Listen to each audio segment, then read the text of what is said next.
I can start.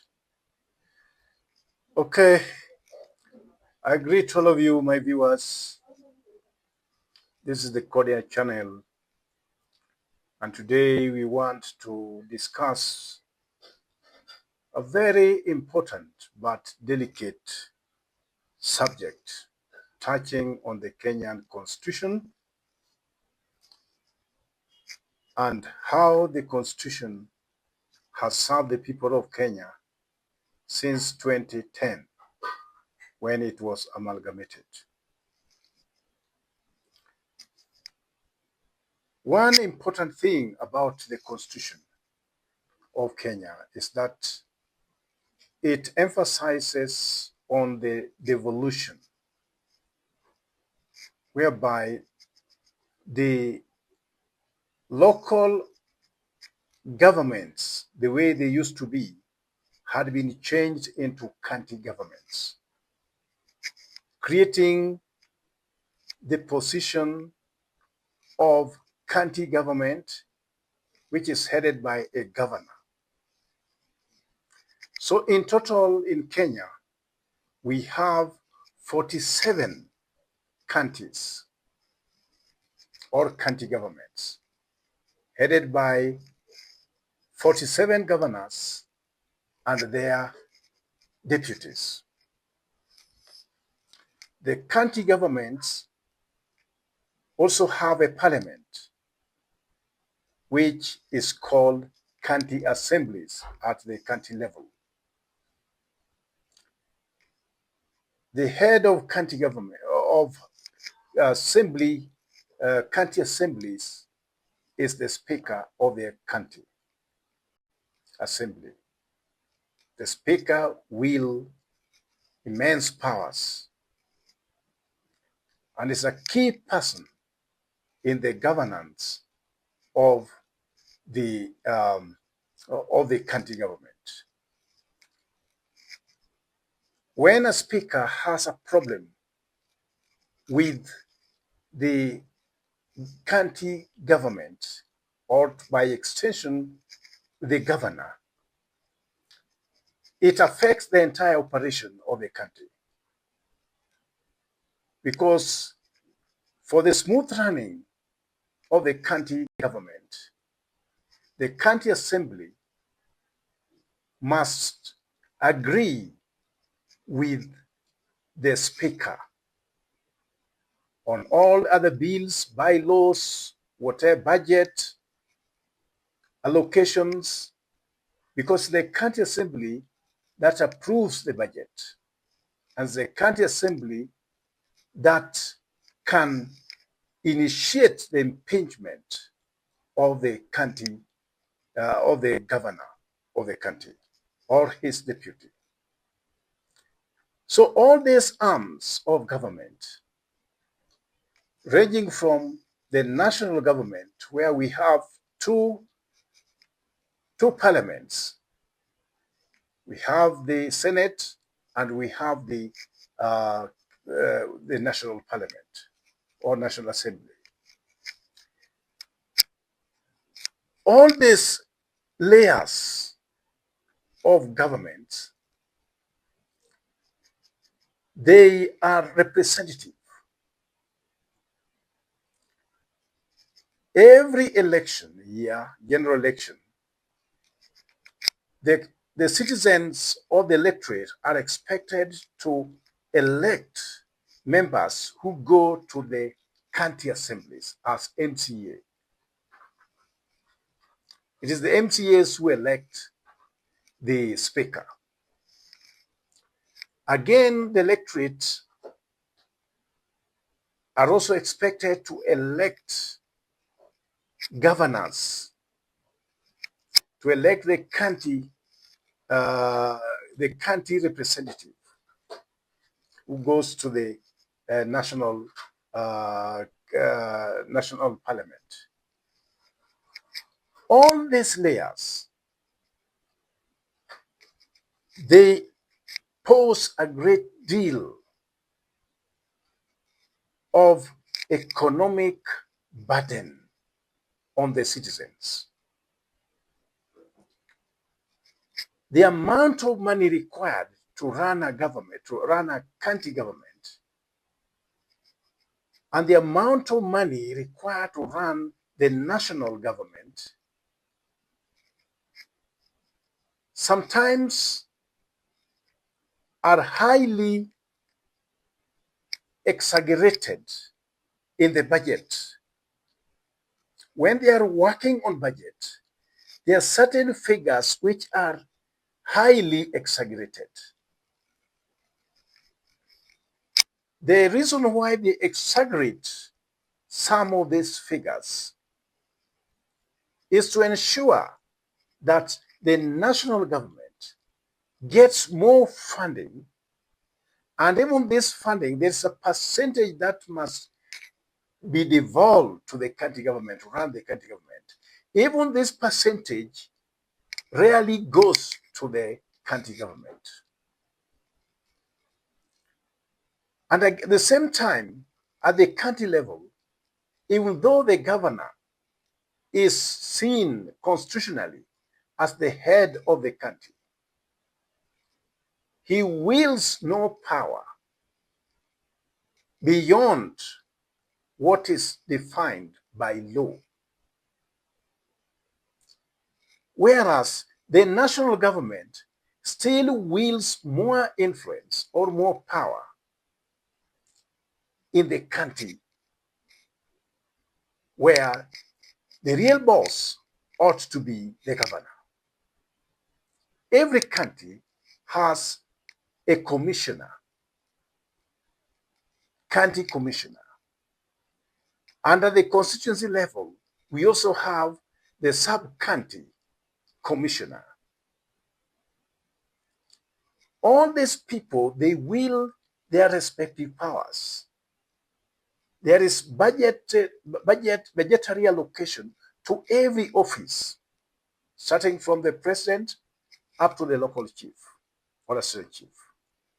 The same happens with the county government or devolved government, where all begins from the governor, trickling down to the county, to the sub-county, up to the ward level. By implication, we need trillions of shillings to finance all these arms of governments and all their segments put together. One thing is, how is the citizen, that ordinary mwananchi at the grassroots, benefit from all these arms of governments or varied governments? The point is very minimal. We have so many people who have never interacted even with the county government officials, leave alone county government. They match even the local sub-county commissioner. They have very little interactions with the citizens, and yet they hold office. Some people can work for years without even interacting with these officers of national governments at the local level. That means, by extension, that these offices are not necessary. If they were so important, people would be flocking in these offices every morning to evening. But because there is nothing, these offices add little value to the life of that ordinary person. There's nothing much people expect from these offices. They no longer have those powers that they used to have before the amalgamation of the new constitution. Now, what I'm saying is this: Kenyans are overly represented. And time has come for us to rethink restructuring some of these segments of governments, both national and even country.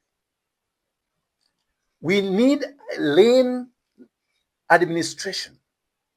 We need lean representation, which is effective and which can trickle down to helping the people at the ground. One thing that needs to be done is to merge some constituencies, merge them. I would say, for example, constituencies which have, we should go back to the old constitution and see how many constituencies were there, let's say even 1987. We go back to that level and merge some constituencies so that we have one bigger constituencies with fair representation of wards. Another thing that we need to do, we need to merge the counties. Counties are so many, 47. With 47 governors, we can go back to the old constitution that defined the provinces. Provinces can, some counties can be merged so that they go back to the old 8 provinces. So the head of the province, these provinces should be renamed federal governments. And there should be a governor for every province.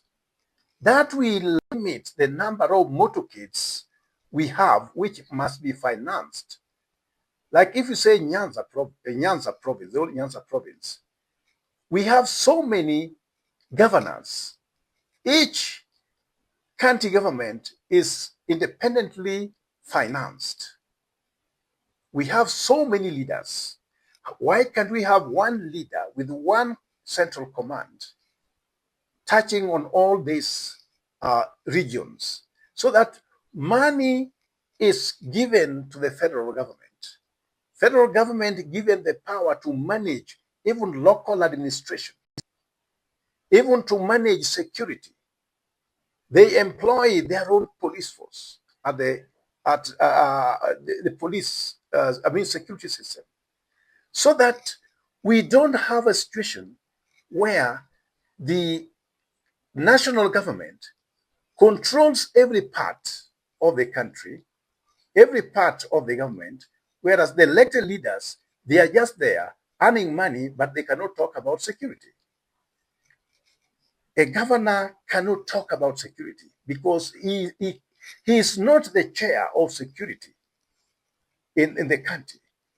The security of every place is actually the responsibility of the county or county commissioner or the national government.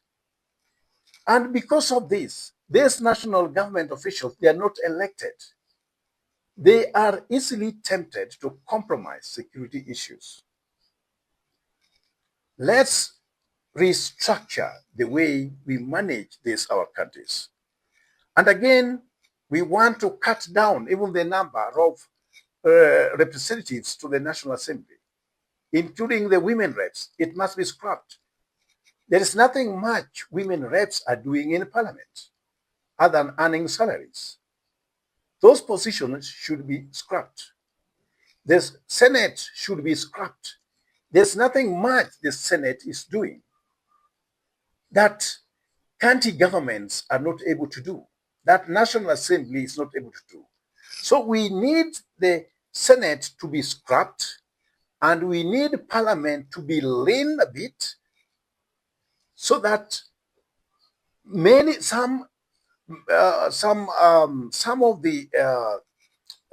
the constituencies merge together. That is my position.